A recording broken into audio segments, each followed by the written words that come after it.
म्हणून ध्यान केलंच पाहिजे आणि तेही भगवंताचं केलं पाहिजे. ते ध्यान कसं करावं द्वितीय स्कंदामध्ये सांगतात. आणि शेवटी चतुश्लोकी भागवताचा उपदेश केला. ज्ञानम परमगुह्यम मे यद विज्ञान समन्वितम सरहस्यं तदंगंच ग्रहाण गदितं मया यावानहं यथा भासो यद्रूप गुणकर्मकः तथैव तत्त्वविज्ञानमस्तु ते मदनुग्रहात्. चतुश्लोकी भागवताचा बोध केला आणि अशा प्रकारे द्वितीय स्कंद पूर्ण केलेला आहे. आता तृतीय स्कंदाच्या आरंभी राजा परीक्षितीनं साष्टांग दंडवत घालून प्रार्थना केली की गुरुदेव आता या 7 दिवसामध्ये मला दुसरं काही करायचं नाहीये, फक्त एकच गायत विष्णु गाथा. मला भगवंताची कथा ऐकायची आहे. या 7 दिवसात मला घरदार पती पत्नी पुत्र मित्र कलत्र राजा प्रजा काही नाही, राज्यकारभार नाही. आता मी सगळं सोडून दिलेलं आहे. आता फक्त मला मरेपर्यंत एक भगवंताची कथा ऐकायची आहे. मला भगवंताचं नाम घ्यायचं आहे. मला भगवंताचं ध्यान करायचं आहे. तेव्हा गुरुदेव आता या 7 दिवसामध्ये मला दुसरं काही नको. गायत विष्णु गाथा. मला भगवंताची गाथा सांगा, मला भगवंताची कथा सांगा. कारण कथा तिलाच म्हणतात जी भगवंताची असते, संतांची असते. बाकीच्या कथा नाहीत बरं का, त्या व्यथा आहेत. संसार व्यथा म्हणावं. आणि या संसार व्यथेला मिटवणारी एक कृष्ण कथा आहे, एक हरी कथा आहे. हरी कथा एव कथा, बाकी सब व्रथा व्यथा. बाकीच्या व्यथा आहेत आणि त्या व्यथेतून मिटवणारी हरी कथा आहे. म्हणून मला हरी कथा सांगा. भगवान या सृष्टीची उत्पत्ती कशी करतो, सृष्टीचं परिपालन कसं करतो आणि नाना प्रकारचे अवतार कसे घेतो आणि कोणकोणत्या अवतारामध्ये काय काय कार्य केलंय, कृपा करून मला सांगा अशी प्रार्थना केली असताना शुकाचार्य महाराज तृतीय स्कंदामध्ये भगवंताच्या अवतार कथा सांगतात. तृतीय स्कंदामध्ये वराह अवताराची कथा, कपिल अवताराची कथा शुकदेवजी महाराज राजा परीक्षितीला सांगत आहेत.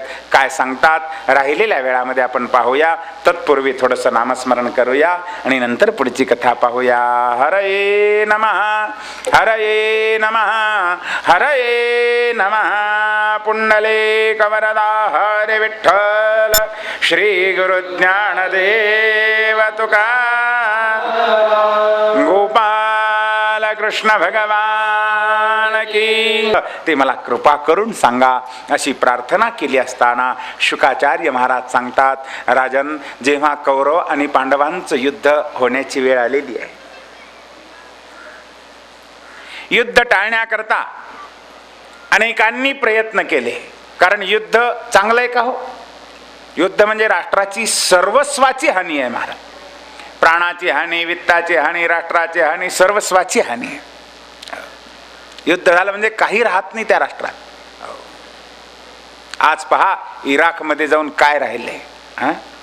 त्या इराक नावातलं निघून गेले, नुसती राखच राहिली, तिथं काही राहिलं नाही. बेचिराख झालं इराक. युद्ध लादल्या गेलं त्याच्यावर.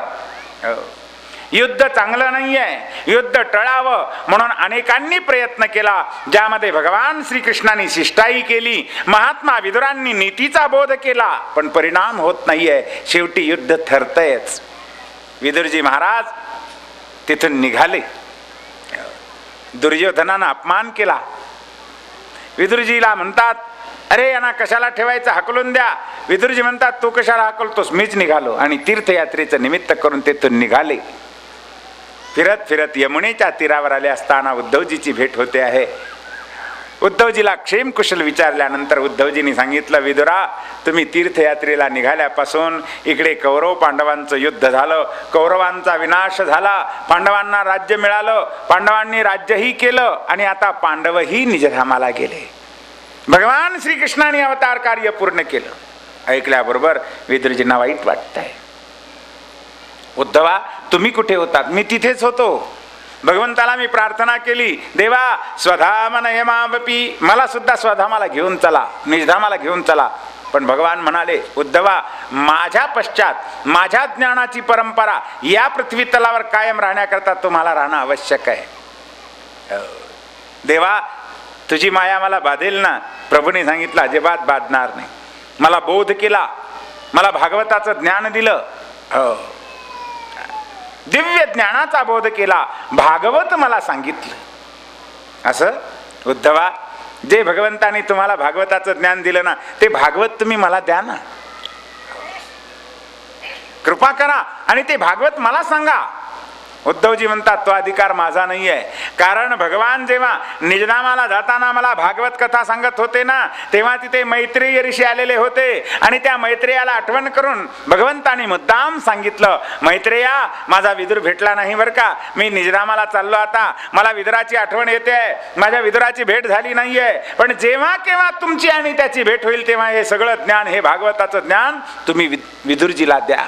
मुद्दाम तुमची आठवण करून सांगितलं. उद्धवजी म्हणतात, विदुरा तुम्ही धन्य आहात, भाग्यवंत आहात, निजनामाला जाताना भगवान तुमची आठवण काढत होते. अरे देवाची आठवण काढणारे पुष्कळ भक्त आहेत महाराज, पण देव ज्यांची आठवण काढतो असे भक्त फार कमी आहेत. विदुरजी त्यामधले एक आहेत की स्वतः भगवान आठवण करत होते निजनामाला जाताना. आणि एक लक्षात घ्या की निजनामाला जाताना सगळ्यात जास्त आवडीचा विषय जो हृदयाचा त्याचं स्मरण होतं बरं. सामान्य जीवाचा सुद्धा विचार करा, त्याला जीवनात जे काही आवडत होतं तेच समोर येते, त्याचीच आठवण येते. भगवंताच्या आवडीचा विषय विदुरजी आहेत, भगवंताच्या आवडीचा विषय भक्त आहेत, आपल्या भक्ताची आठवण येते भगवंताला. विदुरजीचं हृदय प्रेमानं भरून येतं. महाराज काय भाग्य या दासाचं, अरे मी कुठला कोण, माझी काय अवस्था, माझी काय लायकी, खरं पाहिलं तर मी दासीपुत्र, एक सामान्य अतिसामान्य जीव, पण त्या जीवाची अनंत कोटी ब्रह्मांड नायकांना आठवण करावी, केवढं भाग्य आहे माझं. विदुरजी महाराज तर रडूच लागले महाराज, डोळ्यात अश्रूच्या धारा लागल्या. आत्मानंच कुरु श्रेष्ठ कृष्णेन मनसेक्षितम ध्यायन् गते भागवते रुरोद प्रेम विव्हला. विदुरजी महाराज प्रेम विव्हल होऊन रडू लागले. अरे या दासाचं केवढं भाग्य, प्रभूंनी माझी आठवण केली, निजधामाला येताना. जन्म दिलेल्या आईवडिलांची आठवण केली नाही, वसुदेव देवकीची आठवण केली नाही, सत्यभामा वा रुक्मिणीची आठवण केली नाही निजधामाला जाताना, पण या दासाची आठवण केली, केवढं भाग्य आहे माझं. विदुरजी रडू लागले, प्रेम विव्वल झालेले. आणि उद्धवजीला वंदन करून विदुरजी मैत्रेय ऋषींच्या आश्रमात येतात. मैत्रेयांचा आश्रम हरिद्वार ऋषिकेशच्या जवळ गंगेच्या तीरावर अतिसुंदर रम्य आश्रम आहे. त्या आश्रमात येऊन विदुरांनी मैत्रेयांना साष्टांग वंदन केलेलं आहे. मैत्रेयजी उठवून घेतात, आसनावर बसवतात, सत्कार केला, सन्मान केला, पूजन केलं. विदुरजी महाराज हात जोडून प्रार्थना करतात, गुरुदेव मला कृपा करून भागवत सांगा, मला भगवंताच्या अवतार कथा सांगा, मला भगवान सृष्टीची निर्मिती कशी करतो आणि दिव्य नाना प्रकारचे अवतार कसे घेतो आणि त्या अवताराच्या लीला कशा केल्या आहेत, कृपा करून मला ते सांगा. भगवान श्रीकृष्णाने उद्धवाला जे ज्ञान दिलं तेच ज्ञान तुमच्याकडे आलेलं आहे भगवंताकडून, ते ज्ञान तुम्ही मला द्या अशी प्रार्थना केली असताना विदुरजी महाराजांना मैत्रेय ऋषी आणि भगवंताच्या कथा सांगत आहेत. आणि तोच संवाद शुकदेवजी राजा परीक्षितीला सांगतात, ज्यामध्ये सृष्टीची उत्पत्ती, सर्ग, प्रतिसर्ग, प्राकृतिक सर्ग, वैकृतिक सर्ग याचं वर्णन केलंय बरं का. अहो हे ब्रह्मांड काही नव्हतं, पंचमहाभूत नव्हते, पृथ्वी आप तेज वायू आकाश काही नव्हतं, शुद्ध ब्रह्म आहे, निर्गुण निराकार ब्रह्म, एकटं ब्रह्म, दुसरं काहीच नाही, माया नाही आणि हे प्रपंच काहीच नाही, विश्व नाहीच आहे. मग एकट्याला करमत का हो? उपनिषदात वर्णन आहे, एकाकी न रमते, एकट्याला करमत नाहीये. मग त्या परब्रह्माला इच्छा होते आहे की एकोहम बहुश्याम प्रजायेय, मी एकटा आहे, पुष्कळ रूपानं नटावं आणि नाना प्रकारची प्रजा निर्माण करावी अशी इच्छा होते आहे. ही इच्छा शक्ती म्हणजेच आदिशक्ती आहे, मायाशक्ती आहे. भगवंतानी तिचा स्वीकार केला, तिचा स्वीकार केल्यानंतर त्यापासून महत्त्व निर्माण झालं. महत्त्वापासून अहंकार, तो 3 प्रकारचा सात्विक, राजस, तामस अहंकार. मग त्यापासून पंचतन्मात्र, पंचमहाभूत, शब्दस्पर्श रूप रसगंध, शब्दस्पर्श रूप रसगंधात्मक पृथ्वी आप तेज वायू आकाश वायू पंचमहाभूत निर्माण झाले. त्या पंचमहाभूताचं एकीकरण केलं, ज्याला वेदांत शास्त्रामध्ये पंचीकरण म्हणतात. आणि त्या पंचमहाभूतापासून हे चतुर्दश भुवनात्मक ब्रह्मांड निर्माण केलं. आणि त्या ब्रह्मांडामध्ये ब्रह्मदेवाला नाना प्रकारची प्रजा निर्माण करण्याचा आदेश दिला. प्रजास्रजेती, प्रजेचं सर्जन करा आदेश दिला. आणि 14 भुवनात्मक या ब्रह्मांडामध्ये ब्रह्मदेवाने नाना प्रकारची प्रजा निर्माण केली. धाता यथा पूर्वम अकल्पयत. पूर्वकल्पामध्ये जशी प्रजा होती तशी ब्रह्मदेवाने वेद ज्ञानाचे द्वारा आणि तशीच प्रजा निर्माण केली. अनेक प्रकारची प्रजा, पशु पक्षी, सरपटणारे प्राणी, जीव आणि धन धान्य, वृक्ष, लता, औषधी, पशु पक्षी, यक्ष, गंधर्व, किन्नर, देव, देवनायक आदी आदी नाना प्रकारची प्रजा निर्माण केली. 84 लक्ष योनी निर्माण केले आहेत महाराज. सरपटणारे प्राणी, कई पाणी, जलचर, खेचर, भूचर, हो, स्वेदज, जारज, अंडज, उद्भिज, 4 प्रकारच्या खाणी आहेत. या 4 प्रकारच्या खाणीतून 84 लक्ष योनी निर्माण केल्या. 2 पायाचे, 4 पायाचे, 6 पायाचे, 8 पायाचे, अनेक पाय असणारे असे अनेक प्राणी निर्माण केले. आकाशात उडणारे, जमिनीवर चालणारे, पाण्यामध्ये राहणारे असे अनेक प्रकारचे प्राणी, पशुपक्षी आदी निर्माण केले. यक्ष, राक्षस, गंधर्वादी निर्माण केले. पण ब्रह्मदेवाला समाधान होत नाहीये. त्यानंतर ब्रह्मदेवानी सनक, सनंदन, सनातन, सनतकुमार मानसी प्रजा निर्माण केली. हो, तेही अखंड व्रत, ब्रह्मचर्य व्रत धारण करणारे सनतकुमार निघाले. 11 रुद्राची उत्पत्ती आहे, क्रतो, महिनस वगैरे वगैरे, आणि त्या रुद्रासर्गाचंही वर्णन केलेलं आहे. अनेक प्रकारची प्रजा निर्माण केली, पण मनाचं समाधान होत नाही. शेवटी ब्रह्मदेवाच्या त्या दिव्य कायेपासून एक जोडपं जन्माला येत आहे. उजव्या अंगापासून पुरुष आणि डाव्या अंगापासून स्त्री जन्माला येते आहे. हा पुरुष म्हणजेच पहिला मानव आहे, आदी मानव आहे. यालाच मनु महाराज असं म्हणतात. स्वतःच उत्पन्न झाले देहापासून म्हणून स्वयंभुव हे नाव ठेवलेलं आहे. आणि त्या स्त्रीचं नाव शतरूपा, अत्यंत सुंदर रूप आहे, शतरूपा नाव ठेवलेलं आहे. स्वयंभुव म्हणून महाराज प्रगट होता क्षणी ब्रह्मदेवाच्या चरणावर साष्टांग दंडवत घालतात. बाबाजी सांगा काय सेवा करू? ब्रह्मदेवाला मोठा आनंद झाला. मानवी शरीर पाहिल्यानंतर प्रभूला आनंद झाला. भागवतात स्पष्ट वर्णन आहे. ब्रह्मावलोकधिषणं मुदमापदेवा. हे मानवी शरीर प्रगट झालेलं पाहून देवादिदेवाला आनंद झाला. का हो? नाक, डोळे निटास आहेत, गुबगुबीत गाल आहेत, सुंदर रंगरूप आहे, हे पाहून आमचा रंगरूप पाहून देवाला आनंद झाला का? ना ना ना, भगवान तुमच्या रंगरूपाला कधीच पाहत नाही. तुम्ही काळे आहात का गोरे आहात, निटास आहात का नकटे आहात, डोळे टपोरे आहेत का लहान आहेत, नाही नाही, भगवान तुमच्या रंगरूपाला पाहून कधीच आनंदी किंवा दुःखी होत नाहीये. भगवान रंग पाहत नाही, भगवान बहिरंग पाहत नाही, भगवान अंतरंग पाहत. मानवाला पाहिल्यानंतर देवाला आनंद झाला. कारण का? शुकाचार्य सांगतात ब्रह्मावलोकधिषणम. त्या परब्रह्म परमात्म्याला प्राप्त करून घेण्याला लायक शरीर फक्त मानवी शरीर आहे महाराज. भगवंताची प्राप्ती याच शरीरानं होते. जन्म मरणातून मुक्ती याच शरीरानं होते. संसार यातनातून मुक्ती याच शरीरानं करून घेता येते. विवेक, ज्ञान, वैराग्य, साधना याच शरीरात करता येते महाराज. इतर शरीरात काही आहे का हो साधना? पशुपक्षाला कळतं का?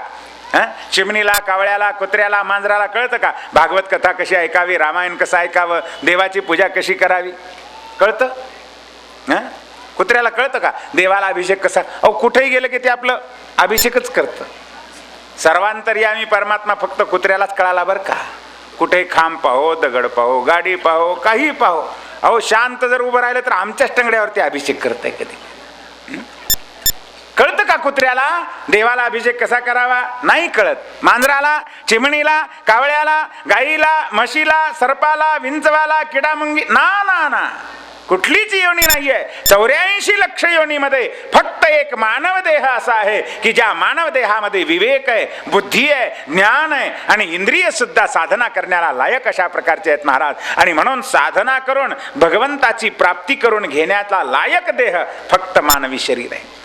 मग ते स्त्रीचं असो की पुरुषाचं असो, मानवी शरीर साधनेला लायक आहे, भगवत प्राप्तीला लायक आहे. म्हणून भगवंताची प्राप्ती करून घेण्याला लायक असलेला देह पाहिल्याबरोबर देवाला सुद्धा आनंद झाला. आणि अशा प्रकारे स्वयंभुव म्हणून महाराजाला ब्रह्मदेव आदेश देतात. ठीक आहे, ब्रह्मदेव सांगतात हे स्वयंभुव म्हणून महाराज, हे पहा ही स्त्री जी आहे ना, ही मी तुम्हाला समर्पण करतो आहे, हिचा पत्नी म्हणून स्वीकार करा, गृहस्थाश्रम स्वीकारा आणि वेदामध्ये सांगितल्याप्रमाणे गृहस्थाश्रम करून मी तुम्हाला पृथ्वीचं राज्य देतोय. या 14 भुवनामध्ये भू, भुवः, स्वहा, महाजनः, तपः, सत्या आधी आधी हे सप्तलोक सप्त स्वर्ग जे आहेत, आणि अतल वितल तलातल रसातल पाताल आधी आधी हे सप्त पाताळ जे आहेत, या 14 भुवनामध्ये पृथ्वीचं राज्य मी तुम्हाला देतोय. पहिले राजे म्हणून तुमची योजना करतो आहे, तेव्हा तुम्ही पृथ्वीचं राज्य सांभाळा आणि या स्त्रीला स्वीकार करून गृहस्थाश्रम धर्म स्वीकारा. पती पत्नी आनंदानं दोघांनी मिळून भगवंताची उपासना करा, आत्मकल्याण करून घ्या आणि प्रजोत्पादन करा आदेश दिला. आणि त्याप्रमाणे स्वयंभू म्हणून महाराज मोठ्या आनंदानं आणि त्या शतरूपा राणीचा स्वीकार करतात आणि पृथ्वीवर येतात. पाहतात तर इथे पृथ्वीच नाहीये. हिरण्याक्ष नावाच्या दैत्यानं ती रसातळाला नेलेली आहे. पुन्हा परत येतात, ब्रह्मदेवाला सांगतात, प्रभूजी तुम्ही तर सांगितलं पृथ्वीचं राज्य मला दिलं म्हणून, पण ती पृथ्वी तर हिरण्याक्षानं रसातळाला नेली आहे, तेव्हा ती माझ्या ताब्यात द्या, त्याचा उद्धार करा आणि त्या पृथ्वीचा उद्धार करून माझ्या स्वाधीन करा. तेव्हा ब्रह्मदेव विचार करतात, त्या हिरण्याक्षाला मारण्याचं सामर्थ्य माझ्यात नाही आहे, मी नाही मारू शकत. तेव्हा भगवंताची प्रार्थना सगळे देवनायक सत्यलोकामध्ये बसून करतात, हे प्रभू पृथ्वीचा उद्धार करा, हिरण्याक्षाचा उद्धार करा आणि ही पृथ्वी स्वयंभू म्हणून महाराजांना द्यायची आहे, तर अवतार घ्या. प्रार्थना करतात तेव्हा भगवान एक अवतार घेतात, वराह अवतार. छोटस अगदी अंगठा एवढं वराहाचं रूप पिल्लू ब्रह्मदेवाच्या नाकातून बाहेर पडतंय. सगळे देव देवनायक विचार करतात, अरे हा वराह कुठून आला, कोण आहे, वराह कसा आला, आणि विचार तर्क वितर्क करत आहेत. इतक्यात अगदी अंगठा एवढं रूप असलेलं लहानाचा मोठा होत होत होत हत्ती एवढं रूप घेतलं, पर्वताकार रूप घेतलं महाराज, विशाल रूप घेतलं, धीर गंभीर गर्जना केली. गर्जना ऐकता क्षणी सगळ्या देवांच्या अंतःकरणातला विकल्प निघून गेला, अरे हा तर प्रभू आहे, परमात्मा आहे, हा नारायण आहे, देवादी देव आहे आणि यानं पृथ्वीच्या उद्धाराकरता हा अवतार घेतलेला आहे, वराह अवतार. कळता क्षणी ब्रह्मादिक देवाला आनंद झाला. देव पुष्पांचा वर्षाव करत आहेत, गंधर्व गाऊ लागले, अप्सरा नाचू लागल्या, मंगल वाद्यांचा उद्घोष होतो आहे आणि साधू संत पुष्पांचा वर्षाव करून जय जयकार करतात. गोपाल कृष्ण भगवान की, वराह भगवान की. वराह भगवान पायाच्या खुरानं पाणी बाजूला सारून रसातळाला जातात आणि हिरण्याक्षाबरोबर घनघोर युद्ध केलेलं आहे आणि हिरण्याक्षाला ठार मारलं आणि त्या पृथ्वीचा उद्धार केला, त्याच्या तावडीतून पृथ्वी सोडवली. आता त्या हिरण्याक्षाच्या भयानं सारखी थरथर थरथर थरथर कापत होती बरं का पृथ्वी. प्रभूने विचार केला, अहो पृथ्वी स्थिर असेल तर तुमचं आमचं जीवन स्थिर आहे महाराज. पृथ्वी थोडी हलू द्या, जीवन स्थिर आहे का हो? 22 वर्षापूर्वी आपण अनुभव घेतला, किल्लारीला भूकंप झाला. अहो कोटी कोटी रुपयाचे बंगले सोडून लोक रस्त्यावर झोपू लागले. नको बुवा, गपकन बसलं कर काय करा, मरा का? करोड करोड रुपये खर्च करून 2-2 मजली बांधलेले बंगले सोडून दिले, रस्त्यावर झोपू लागले लोक. त्यावेळी आमच्या जीवनात सुख होतं का? समाधानानं झोप कधी होती का? लोक रात्र रात्र जागू लागले महाराज. कधी कीर्तनात जागत नाहीत, पण त्यावेळेस मात्र जागू लागले. का? मरणाची भीती आहे. अहो पृथ्वी स्थिर आहे म्हणून तुमचं आमचं जीवन स्थिर आहे महाराज. पृथ्वी जर थोडी हल्ली ना, जीवन उद्ध्वस्त आहे, बर्बाद आहे महाराज. तेव्हा पृथ्वी त्या हिरण्याक्षाच्या भयानं थरथर कापत होती. त्या पृथ्वीला भगवंतांनी स्थिर करण्याकरता आपल्या दाढेवर धरलं आणि पृथ्वी स्थिर केलेली आहे. आणि स्थिर करून पृथ्वी स्वयंभू म्हणून महाराजांच्या स्वाधीन केली. आणि आता स्वयंभू म्हणून महाराज पृथ्वीचे पहिले सम्राट राजे आहेत महाराज. या मनूचे आम्ही वंशज म्हणून आम्हाला मानव म्हणतात. मनोह जातः मनुजः, मनूपासून जन्माला आलो म्हणून मनुज म्हणतात. मनुष्य माणूस आम्हाला याकरता म्हणतात, मनूचे लेकरं आम्ही म्हणून मनुष्य. काही म्हणा, मनुष्य म्हणा, मनुज म्हणा, माणूस म्हणा की म्यान म्हणा, या मनूचे आम्ही वंशज आहोत. आमचा मूळ पुरुष मनू महाराज आहे. आणि म्हणून अशा प्रकारे स्वयंभू म्हणून महाराज आदी मनू आहेत. शतरूपा राणीसह पृथ्वीचे पहिले सम्राट म्हणून राज्य करत असताना आनंदानं भगवंताची उपासना करत आहेत. यज्ञ याग करतात. यज्ञाचे द्वारा प्रभूची उपासना, प्रजेचा औरसपुत्रवत परिपालन आणि आनंदानं गृहस्थाश्रम करत असताना या स्वयंभू म्हणून महाराजांना 3 कन्या आणि 2 पुत्र झालेले आहेत. आकोतिर्देव होतेश्च प्रसूतिरिति विश्रुताः प्रियव्रतोत्तानपादौ शतरूपापते सुतौ. आकोती, देवहूती आणि प्रसूती नामक 3 कन्या, प्रियव्रत आणि उत्तानपादक नामक 2 पुत्र आहेत. या 5ही संततीच्या वंशामध्ये भगवंताचे अवतार झालेत बरं का. आणि चतुर्थ पंचम या 3 स्कंधामध्ये स्वयंभू म्हणून महाराजांचा वंश वर्णन केलेला आहे आणि त्यात झालेल्या भगवंताच्या अवतार कथा वर्णन केलेल्या आहेत. इथे तृतीय स्कंधामध्ये वराह अवताराची कथा, यात हिरण्याक्ष दैत्याचा उद्धार केला वराह अवतार घेऊन. हिरण्याक्ष म्हणजे कोण आहे हो? दैत्य आहे. दैत्य म्हणजे त्याला काहीतरी 4 पाय असतात किंवा डोक्यावर शिंगच असतात, अकराळ विक्राळ स्वरूप असतं, अजिबात असं समजू नका. दैत्य म्हणजे तुमच्या आमच्यासारखाच असतो. आम्हीच देव बनतो आणि आम्हीच दैत्य बनतो. आम्हीच देव आहोत आणि आम्हीच दैत्य आहोत. जेव्हा विचार आले जीवनामध्ये समजा आम्ही देव बनलो आणि विकार आले जीवनामध्ये की समजा दैत्य बनलो. दुसऱ्याच्या धनाचा अभिलाष मनामध्ये आला की समजा मी दुर्योधन बनलो. दुसऱ्याच्या स्त्रीचा अभिलाष मनामध्ये आला समजा मी रावण बनलो. दुसऱ्याचं राज्य हिरावण घ्यावं मनामध्ये आलं समजा मी कंस बनलो. आम्हीच देव आहोत आणि आम्हीच दैत्य आहोत. विचार आणि विकारावर जीवन अवलंबून आहे. विकारी जीवन आहे का विचारी जीवन आहे? ज्याचं विचारी जीवन आहे, ज्याच्या जीवनात विचार आहे त्याला देव म्हणावं आणि ज्याच्या जीवनात विकार आहे त्याला दैत्य म्हणावं. हिरण्याक्ष दैत्य म्हणजे लोभाचं प्रतीक आहे बरं का. याचं नावच पहा, हिरण्याक्ष. हिरण्य अधिक अक्ष बरोबर हिरण्याक्ष. अक्षिणी हिरण्यम यस्य सहा हिरण्याक्षः अशी व्याख्या होती त्याची. हिरण्य म्हणजे सुवर्ण, हिरण्य म्हणजे द्रव्य, हिरण्य म्हणजे पैसा आणि अक्ष म्हणजे डोळा. ज्याच्या डोळ्यात नेहमी पैसा पैसा पैसा, पैशाशिवाय दुसरा विचारच ज्याच्या जीवनात नाही त्याला हिरण्याक्ष म्हणावं बरं का. पैशाचा लोभ म्हणजे हिरण्याक्ष आहे. काही काही लोकांना पैशाशिवाय दुसरं काहीच समजत नाही महाराज. देव नाही, धर्म नाही, धर्म नाही, काही नाही, कर्म नाही, काही नाही, फक्त पैसा पैसा पैसा. घरी बसला तरी पैशाचा विचार, दारी गेला तरी पैशाचा विचार, पाहुण्याकडे गेला तरी पैशाचा विचार, शेतात गेला तरी पैशाचा व्यापार, दुकानात गेला तरी पैशाचाच विचार, बाजारात गेला तरी पैशाचाच विचार, गावाला गेला तरी पैशाचाच विचार, तीर्थयात्रेला गेला तरी पैशाचा विचार, मंदिरात गेला तरी पैशाचा विचार, कथा कीर्तनाला गेला तरी पैशाचाच विचार. काही काही लोक आम्हाला भेटतात, आरती वगैरे झाल्यानंतर येऊन भेटतात, महाराज आणि तुम्हाला आरतीत ववाळणी किती येते हो, आणि 7 दिवस सप्ताहाचे किती रुपये मिळतात हो? हा अरे तू रुपये मिळण्याकरता आणि हे माझ्या मानधनाकरता आलास का? इथं कथा ऐकायला आलास? कथेकडे लक्षच नसतं महाराज, पैशाकडेच लक्ष. मंदिरात गेले, काही काही तर असे दळभद्री लोक असतात, देवाच्या पाया तर तिकडेच गेले त्या पेटीवरच डोकं टेकवतात आणि तिथूनच नमस्कारून येतात. नक्की समजावं हे हिरण्याक्षाचा वंशज आहे म्हणून. त्याला दुसरं काही दिसतच नाही. पुजारी महाराजाला इथे यज्ञयाग होतो का, कधी कथा कीर्तन मंदिरात होतं का, इथे धार्मिक कार्य काय चालतात, वर्षातले उत्सव काय होतात, कधी विचारणार नाही. पेटीमध्ये महिन्याला किती रुपये निघतात आणि तुम्हाला मानधन काय देतात आणि देवापुढे ठेवलेले तुमचंच असतं का ट्रस्टीचं? अरे तुला करायचं काय 12 भानगडी केल्यापेक्षा? घे दर्शन जाय ना. पण मंदिरात गेला तरी दानपेटीचाच विचार, मानधनाचाच विचार. कथा कीर्तनाला आरती आणि मानधनात म्हणजे कुठेही जाईल तिथे पैशाचा विचार. अहो एक ग्रस्त तर बद्री केदारनाथला गेले म्हणे, आणि आता बद्री केदारनाथ म्हणजे हिमालयाचे उच्च उच्च शिखरे महाराज, बर्फाचे डोंगरच्या डोंगर, आणि ते डोंगर पाहिल्याबरोबर याच्या सुपीक डोक्यामध्ये कल्पना सुचली, महाराज इथं जर आईस फॅक्टरी टाकली तर किती स्वस्तात बसेल म्हणे. आता पहा किती सडलेलं डोकं म्हणावं याचं.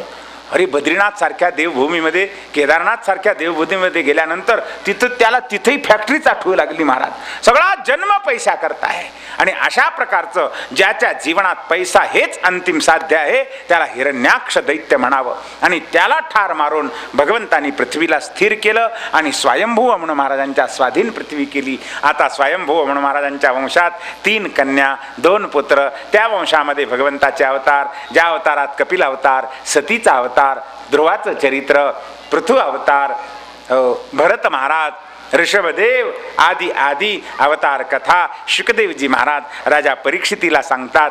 काय सांगतात उद्या दुपारी 3 वाजता पाहूया. झालेली सेवा गुरुमाऊलींच्या चरणी निवेदित असो. यजमान आरती लावतील तोपर्यंत आपण थोडंसं नामस्मरण करूया. हरये नमः, हरये नमः, हरये नमः. पुंडलिक वरदा हरी विठ्ठल, श्री गुरु ज्ञानदेव तुकाराम, गोपाल कृष्ण भगवान की, कृष्ण कन्हैया लाल की, वृंदावन बिहारी लाल की, वराह भगवान की जय.